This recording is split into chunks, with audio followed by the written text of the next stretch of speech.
प्यारे बच्चों, आज हम हिंदी व्याकरण का अध्ययन करेंगे। हिंदी व्याकरण में वाक्य रचना में अर्थ के आधार पर वाक्यों का हम अध्ययन करेंगे। इस कार्यक्रम में मैं आपका हार्दिक स्वागत करता हूं।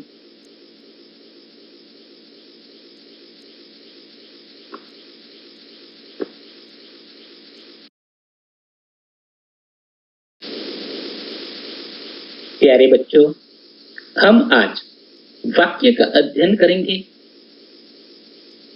सार्थक शब्दों का व्यवस्थित समूह जिससे अपेक्षित अर्थ प्रकट हो वह वाक्य कहलाता है। तो वाक्य की परिभाषा देखते हैं।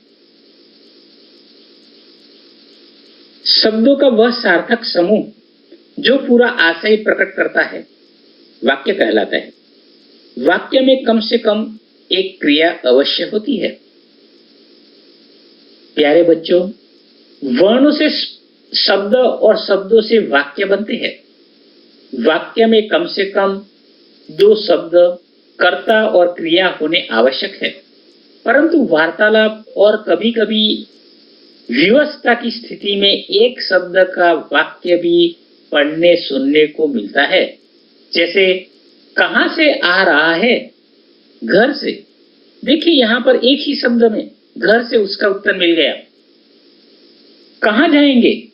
तो बंबई। देखिए एक ही शब्द में उत्तर मिल जाता है। तो कभी कभी इस प्रकार भी एक वाक्य में भी हो जाता है। तो ये सार्थक ध्वनियां भी होना जरूरी है। तो देखिए जैसे सैनिक देश की रक्षा करते हैं, ये सार्थक वाक्य है कि सैनिक देश की रक्षा करते हैं। ये सार्थक वाक्य है, इससे अर्थ स्पष्ट होता है। जैसे दूसरा वाक्य देखिए, गधे के सिर पर सींग होते हैं, वो निरर्थक वाक्य है। यहाँ पर वाक्य सही अर्थ दे रहा है लेकिन उचित नहीं है, क्योंकि गधे के सिर पर सींग होते नहीं है, अर्थात ये वाक्य निरर्थक होते हैं। देखिए जैसे उपयुक्त उदाहरणों में प्रथम वाक्य सार्थक है, जबकि दूसरा वाक्य व्यवस्थित क्रम में होने के बावजूद भी कोई अर्थ नहीं दे रहा है, अतः उसे निरर्थक वाक्य कहा गया है। तो इस वाक्य में आप देखेंगे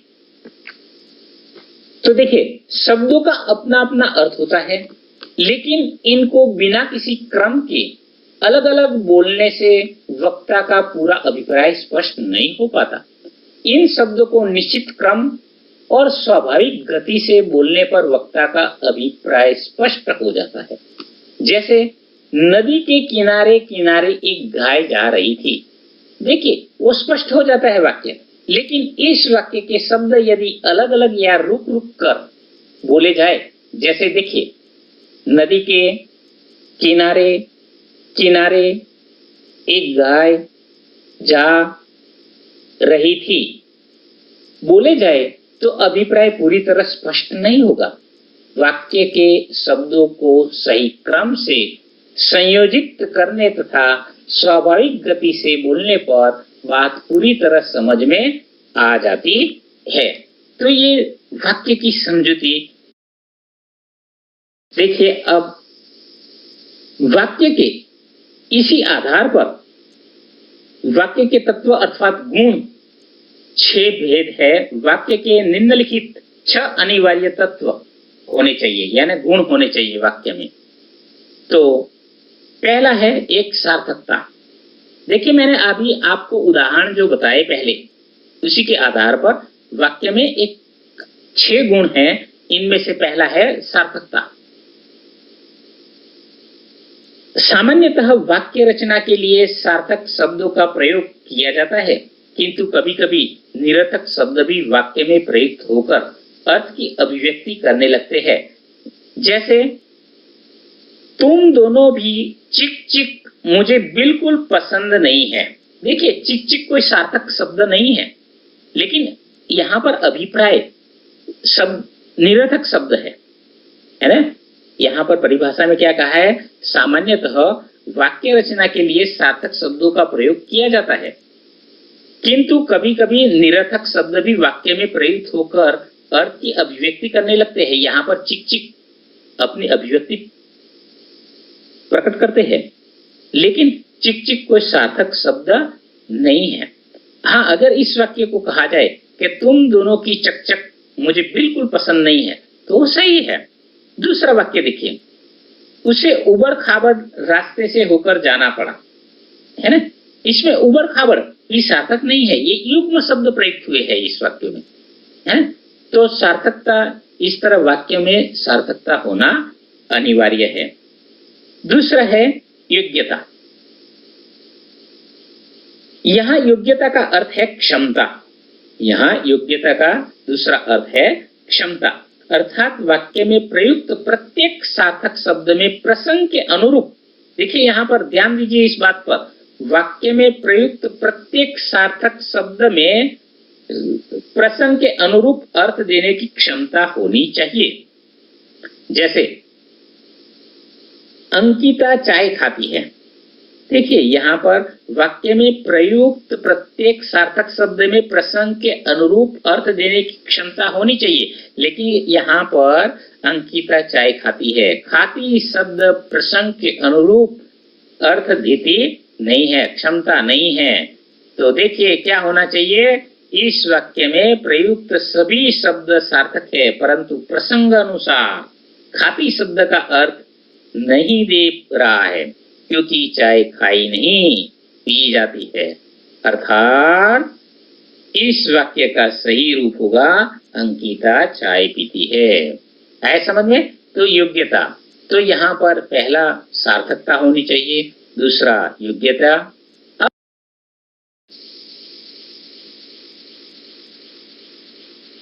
प्यारे बच्चों, हमने अभी वाक्य के सार्थकता, योग्यता, दो गुण देखे। अब तीसरा गुण है आकांक्षा। तो आकांक्षा का दूसरा अर्थ है इच्छा। इसका दूसरा अर्थ है इच्छा। वाक्य में इच्छा या आकांक्षा की कमी नहीं होनी चाहिए, अर्थात वाक्य पूरा होना चाहिए। जैसे स्वेटर बुनती है, दूसरा हिंदी पढ़ाते हैं, और तीसरा किसान फसल रहा है। देखिए इसमें आकांक्षा बनी रहती है। तो उपयुक्त प्रथम दो वाक्यों में, यानी स्वेटर बुनती है और हिंदी पढ़ाते हैं, इसमें कर्ता की कमी है, और तीसरे वाक्य में क्रिया की कमी है। तो ये आकांक्षा हो रही है। अर्थात सही वाक्य इस प्रकार है, अंकिता स्वेटर बुनती है। देखिए यहाँ पर कर्ता अंकिता की कमी है, स्वेटर बुनती है, लेकिन कौन, तो अंकिता। और दूसरा वाक्य है अध्यापक कर्ता, यानी हिंदी कौन पढ़ाते हैं, तो अध्यापक। तो ये आकांक्षा पूर्ण होनी चाहिए। तीसरा वाक्य है क्रिया, यानी किसान फसल रहा है, तो किसान फसल काट रहा है, काटने की क्रिया, यानी ये आकांक्षा बनी होनी चाहिए। यानी वाक्य में सार्थकता, योग्यता और आकांक्षा बनी रहनी चाहिए। और चौथा भेद है निकटता, है ना। तो आसक्ति या निकटता, तो लिखते या बोलते समय वाक्य में प्रयोग किए जाने वाले शब्दों में परस्पर आसक्ति या निकटता होनी चाहिए, यानी वाक्य में निकटता बनी रहनी चाहिए। जैसे वह मजदूर जो कल नहीं आया था बीमार पड़ गया है, देखिए यहाँ पर निकटता नहीं दिखाई दे रही है। तो इस वाक्य को इस तरह से लिखा जाता है। सही वाक्य इस प्रकार है, वह मजदूर बीमार पड़ गया है जो कल नहीं आया था। इस तरह से निकटता भी पूर्ण होनी चाहिए। तो वाक्य के 6 गुण हैं, इनमें से हमने 4 का अध्ययन किया। एक सार्थकता होनी चाहिए, दूसरा योग्यता होनी चाहिए, तीसरा आकांक्षा होनी चाहिए, और चौथा आसक्ति या निकटता होनी चाहिए। प्यारे बच्चों, हमने जो 4 भेद लिखे, इसके पश्चात 5वां भेद है पद क्रम। वाक्य में शब्दों को एक निश्चित क्रम में प्रयोग किया जाता है। क्रम भंग होते ही अर्थ का अनर्थ हो जाता है। जैसे घास में मैदान पशु चर रहे हैं।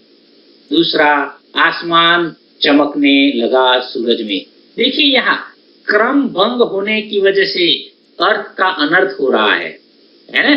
तो सही वाक्य इस प्रकार है, उपयुक्त दोनों वाक्यों सही पद क्रम में नहीं है। सही वाक्य इस प्रकार है, पहला, पशु मैदान में घास चर रहे, और दूसरा, सूरज आसमान में चमकने लगा। तो पद क्रम भी सही निश्चित क्रम में प्रयोग किया जाना चाहिए, तब वाक्य की सार्थकता सिद्ध होती है। तो अब छठा है अन्वय। अन्वय का शाब्दिक अर्थ है मेल, यानी वाक्य में मेल भी होना चाहिए, अन्वय भी होना चाहिए। अर्थात वाक्य में प्रयुक्त कर्ता, कर्म, काल, वचन, लिंग, कारक आदि का क्रिया के साथ अनुकरणात्मक मेल होना चाहिए, तभी वाक्य सही होता है। तो देखिए पहला वाक्य, झील की बहन किताब पढ़ता था। दूसरा वाक्य, चलते चलते वह सड़क में गिर गया, है ना? तो इसका अनुकरणात्मक मेल नहीं हो रहा है। तो देखिए, तो वाक्य का सही अन्वय इस प्रकार है, झील की बहन किताब पढ़ती थी। देखिए यहाँ पर क्रिया में थोड़ी सी गलती की वजह से, है ना, मेल नहीं होने की वजह से सार्थक अर्थ सिद्ध होता नहीं था। दूसरा वाक्य, चलते चलते वह सड़क पर गिर गया। देखिए यहाँ पर छोटे से शब्द का मेल न होने की वजह से वाक्य का सही अर्थ सिद्ध होता नहीं है। तो वाक्य सही पूर्ण रूप से होने के लिए वाक्य के 6 गुण होने चाहिए, जैसे एक सार्थकता, दूसरा योग्यता, तीसरा आकांक्षा, चौथा निकटता, पांचवा पदक्रम और छठा अन्वय। ये पूर्ण रूप से होने से वाक्य संपूर्ण रूप से पूर्ण और सही होता है।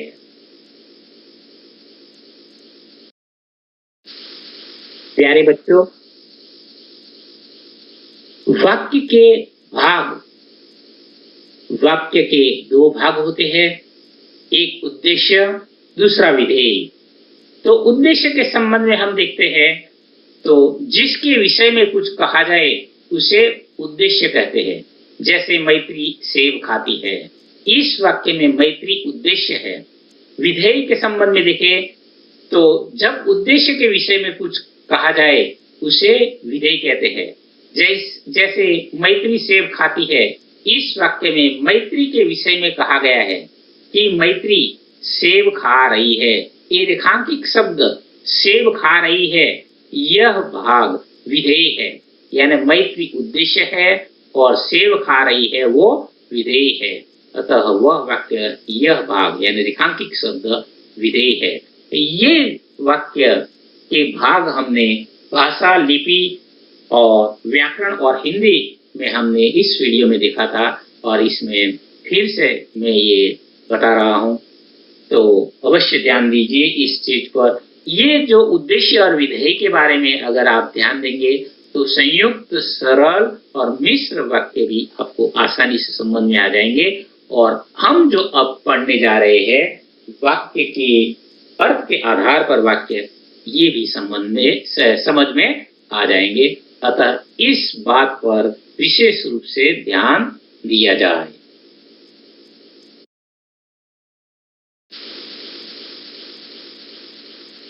प्यारे बच्चों, वाक्य को 2 आधारों पर बांटा गया है, एक रचना के आधार पर, दूसरा अर्थ के आधार पर। हमने रचना के आधार पर वाक्य के 3 भेदों को देखा था, इसका अध्ययन हो चुका है। आज हम अर्थ के आधार पर वाक्य को देखेंगे। तो प्यारे बच्चों, अर्थ के आधार पर वाक्य के प्रकार। तो वाक्य के भेद रचना के आधार पर सरल या साधारण वाक्य, संयुक्त वाक्य, मिश्र या मिश्रित वाक्य, इसका अध्ययन हमने देख लिया। आज हम अर्थ के आधार पर वाक्य के भेद देखेंगे तो अर्थ के आधार पर 8 भेद है। तो पहला विधानवाचक वाक्य, दूसरा आज्ञावाचक अर्थात विधिवाचक वाक्य, तीसरा प्रश्नवाचक वाक्य, चौथा निषेधवाचक वाक्य, पांचवा इच्छावाचक वाक्य, छठा संदेहवाचक वाक्य, सातवां विस्मयादि बोधक वाक्य और आठवां संकेतवाचक वाक्य। तो प्यारे बच्चों, आज हम अर्थ के आधार पर वाक्य के भेद देखेंगे। तो पहला भेद है विधानवाचक वाक्य। विधानवाचक वाक्य जिन वाक्यों में किसी क्रिया के करने या होने की सामान्य सूचना मिलती है उन्हें विधानवाचक कहते हैं। जैसे मोहन कल बाजार गया था। मोहन कल बाजार गया था।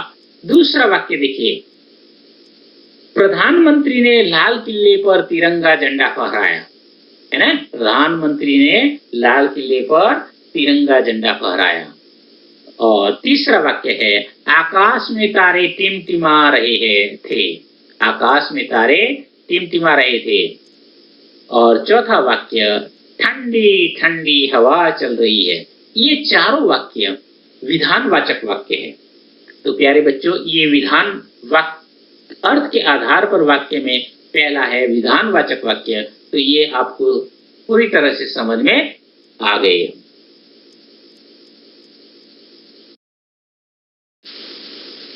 प्यारे बच्चों, अब हम दूसरा भेद देखेंगे, आज्ञावाचक अर्थात विधानवाचक वाक्य।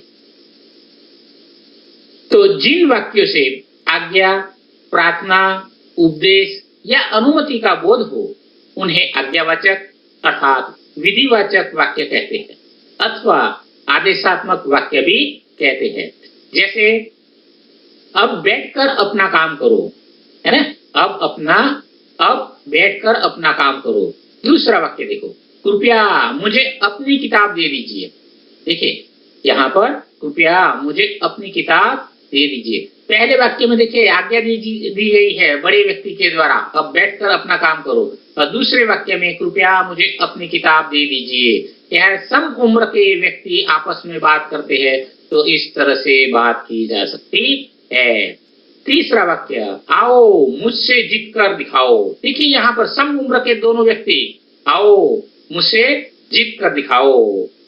और चौथा वाक्य है यहाँ से चले जाओ, यहाँ से चले जाओ। तो परिभाषा इस प्रकार होती है इन वाक्यों को देखकर, जिन वाक्यों से आज्ञा, प्रार्थना, उपदेश या अनुमति का बोध हो उन्हें आज्ञावाचक, विधिवाचक वाक्य कहते हैं अथवा आदेशात्मक वाक्य भी कहते हैं।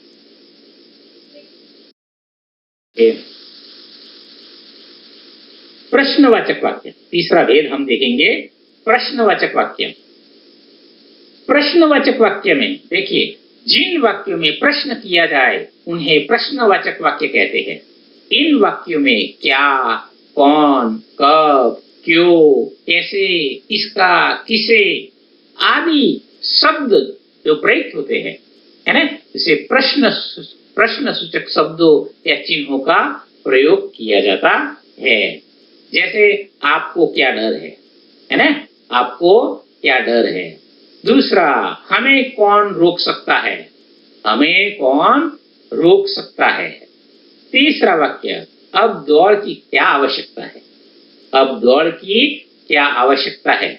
और चौथा वाक्य, मैं उनसे कब मिलूं, मैं उनसे कब मिलूं, है ना। देखिए मिलने की जब तमन्ना होती है तब व्यक्ति कैसे भागते हैं, है ना। तो प्रश्नवाचक वाक्य में कौन, कब, क्यों, कैसे, किसका, किसे आदि शब्दों का प्रयोग किया जाता है। तो इसकी परिभाषा इस प्रकार है, जिन वाक्यों में प्रश्न किया जाए उन्हें प्रश्नवाचक वाक्य कहते हैं। इन वाक्यों में क्या, कौन, कब, क्यों, कैसे, किसका, किसे आदि प्रश्नसूचक शब्दों अर्थात चिन्हों का प्रयोग किया जाता है। प्यारे बच्चों, अब हम निषेधवाचक वाक्य को देखेंगे। अब हम निषेधवाचक वाक्य को देखेंगे।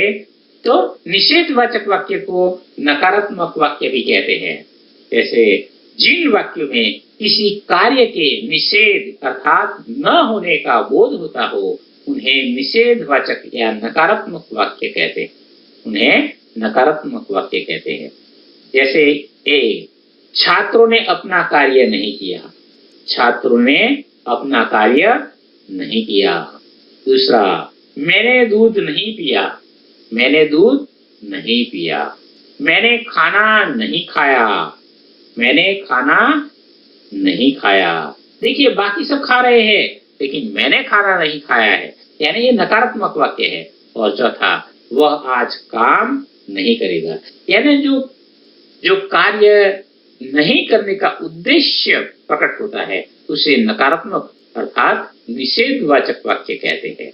तो इनकी परिभाषा इस प्रकार है, जिन वाक्य में किसी कार्य के निषेध न होने का बोध होता हो उन्हें निषेधवाचक या नकारात्मक वाक्य कहते हैं। अब पांचवा भेद है इच्छावाचक वाक्य, है ना। इच्छावाचक वाक्य यानी अपनी इच्छा के अनुसार।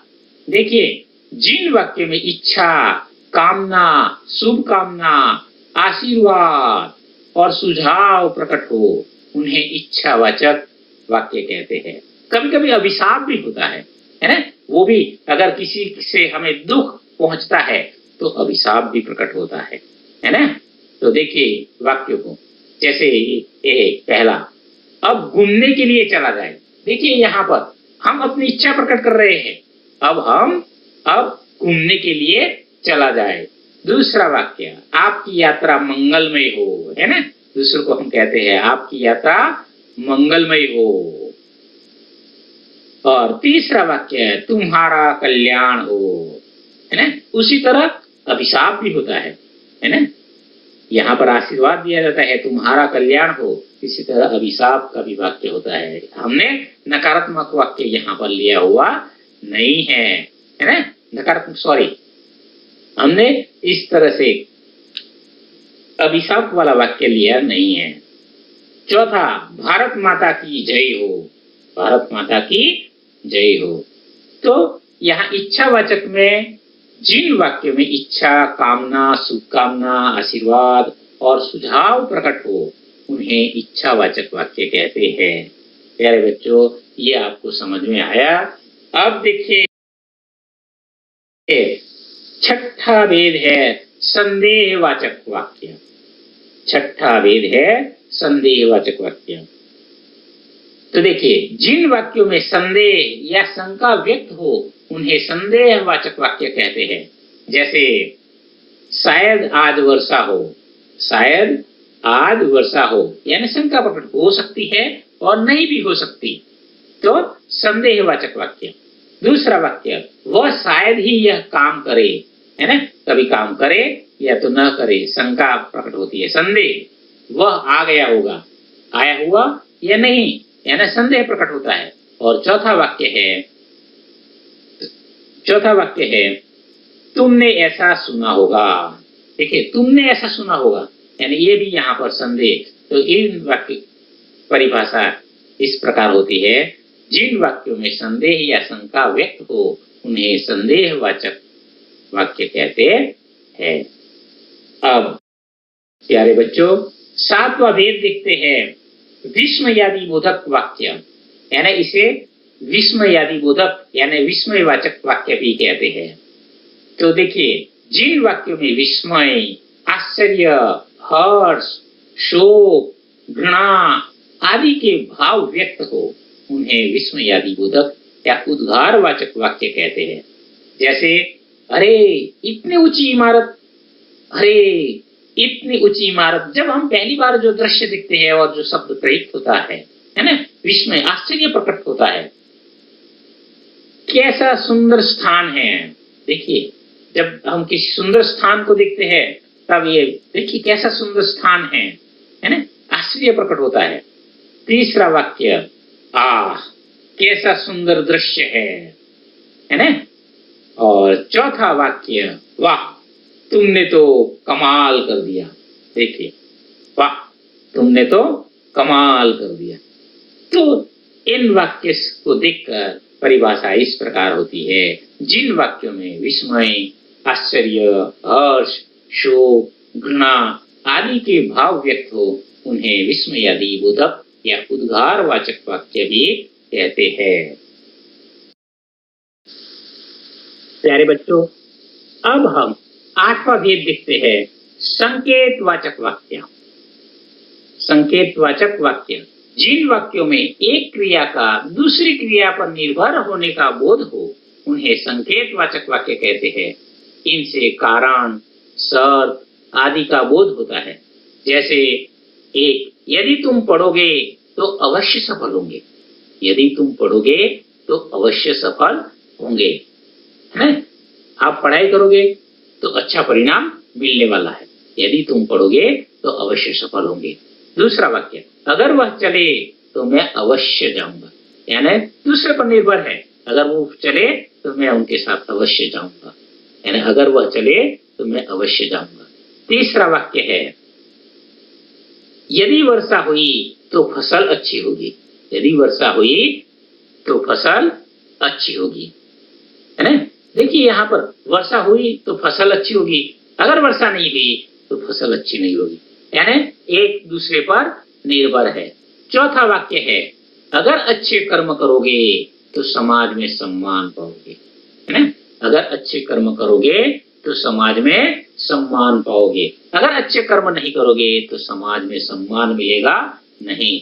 यानी इन वाक्यों से देखकर परिभाषा इस प्रकार है, जिन वाक्यों में एक क्रिया का दूसरी क्रिया पर निर्भर होने का बोध हो, उन्हें संकेतवाचक वाक्य कहते हैं। इनसे कारण, शर्त आदि का भी बोध प्रकट होता है। तो प्यारे बच्चों, हमने अर्थ के आधार पर 8 वाक्यों को देखा। एक विधानवाचक वाक्य, दूसरा आज्ञावाचक वाक्य, तीसरा प्रश्नवाचक वाक्य, चौथा निषेधवाचक वाक्य, पांचवा इच्छावाचक वाक्य, छठा संदेहवाचक वाक्य और सातवां विस्मयादि बोधक वाक्य और 8वां संकेतवाचक वाक्य देखा। आपको अच्छी तरह से समझ में आ गया होगा। अब हम इन 8 भेदों के आधार पर वाक्य रूपांतरण देखते हैं। तो वाक्य रूपांतरण की परिभाषा इस प्रकार है। देखिए, वाक्य के कर्ता, कर्म और क्रिया को बदले बिना एक प्रकार के वाक्य से दूसरे प्रकार के वाक्य में बदलने को वाक्य रूपांतरण कहते हैं। तो हमने जो 8 भेद देखा, विधानवाचक वाक्य, आज्ञावाचक वाक्य, प्रश्नवाचक वाक्य, निषेधवाचक वाक्य, इच्छावाचक वाक्य, संदेहवाचक वाक्य, विस्मयादि बोधक वाक्य और संकेतवाचक वाक्य, इन 8 में हम रूपांतरण करेंगे। एक वाक्य लेते हैं। जैसे देखिए प्यारे बच्चों, देखिए, यात्री अच्छा पत्र लिखती है। यात्री अच्छा पत्र लिखती है, ये विधानवाचक वाक्य है। और इसी वाक्य को हम आज्ञावाचक वाक्य में देखेंगे। तो यात्री एक अच्छा पत्र लिखो, यात्री एक अच्छा पत्र लिखो, यानी ये आज्ञावाचक वाक्य हुआ। दूसरा वाक्य है कि क्या यात्री अच्छा पत्र लिखती है, यानी ये प्रश्नवाचक वाक्य हो गया।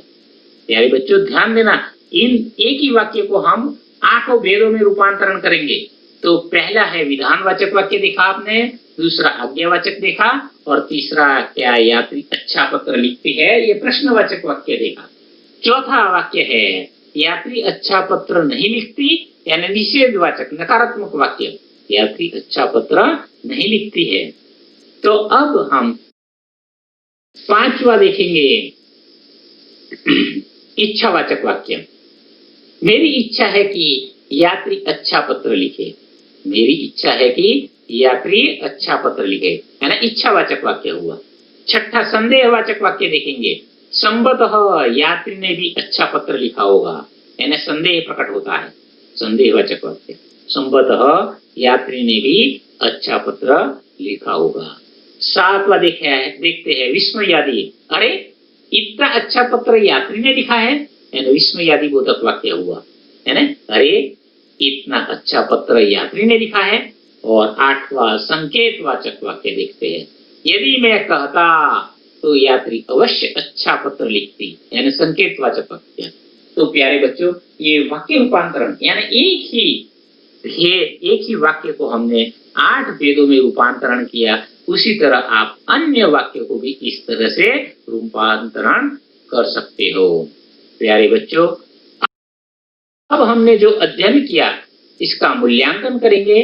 ये मूल्यांकन आप अपनी कॉपी में गृह कार्य अंकित करोगे। तो पहला प्रश्न है, वाक्य किसे कहते हैं? वाक्य किसे कहते हैं? दूसरा, उद्देश्य और विधेय में अंतर उदाहरण सहित समझाइए। और तीसरा, अर्थ के आधार पर वाक्य के कितने प्रकार माने गए हैं, प्रत्येक का उदाहरण दीजिए।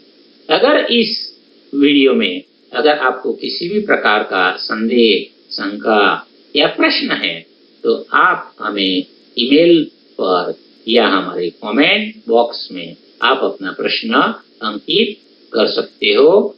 और इससे पहले मैं ये बताना चाहता हूं कि रचना के आधार का वीडियो की लिंक इसके डिस्क्रिप्शन में हमने दिया हुआ है, इसे भी अवश्य देखें। धन्यवाद।